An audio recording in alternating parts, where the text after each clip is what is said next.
Yan ang buhok ko ngayon guys. Tingnan niyo. Yan. Bago ko siya pinaputol, yan ang before. So, ayan po. Tapusin na natin yung buhok natin.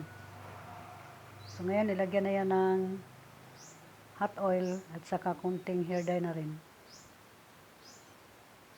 At nagpa-gel na din ako sa kamay ko. Sa daliri pala.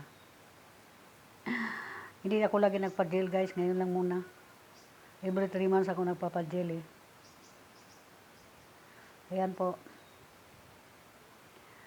Ang nagpapa-gel na daliri ni Mimay. At ito ngayon ang aking mukha. Si Mimay. Putol na ang buhok.